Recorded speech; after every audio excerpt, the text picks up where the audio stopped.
Lynn Jurich. I'm the CEO of Sunrun, changing the future of energy here in the U.S.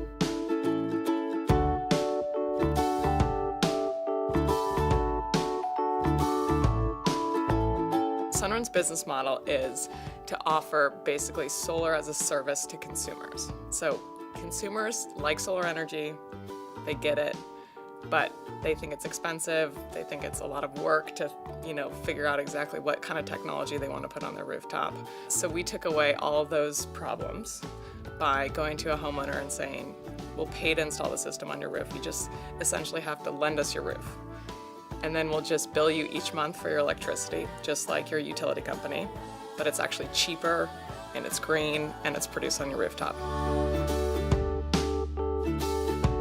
Back in business school, my classmate at Fenster approached me and said, I have an idea. We just looked at the market, and it was just so obviously huge.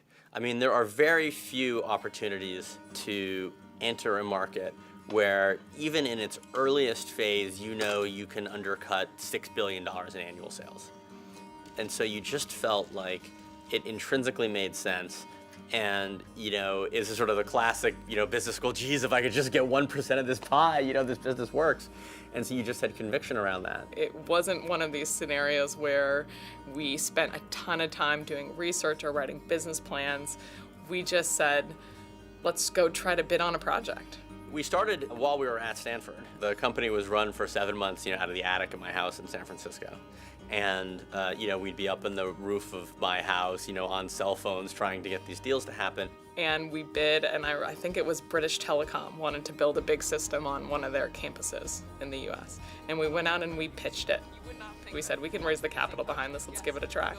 And we certainly didn't win that deal, but it made us realize that there was a market and that we had a business, and we quickly pivoted over to the consumer end market as opposed to the commercial end market, and that was a wise choice.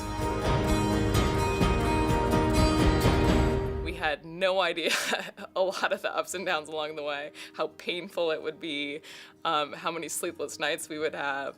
It was a frightening ride for the first couple of years, obviously, as we were just starting to close our first project finance transaction over the summer of 2008. The whole world melted down.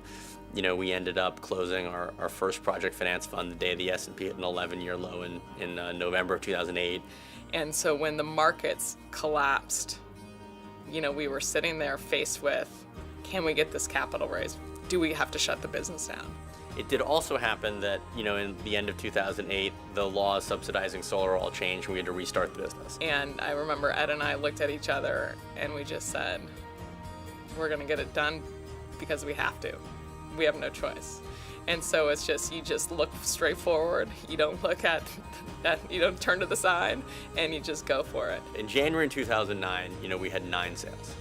We have 4 digits of monthly new originations now. We have raised the capital to purchase about $2 billion in residential solar facilities, about $1.6 billion of which we've purchased. And that growth is almost hard to sort of comprehend because the business isn't that much different. It's just the number of zeros kind of in the columns keep increasing.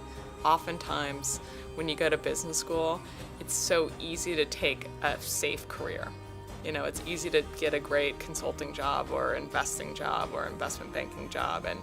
And oftentimes a lot of these, smart MBAs want to poke holes in businesses.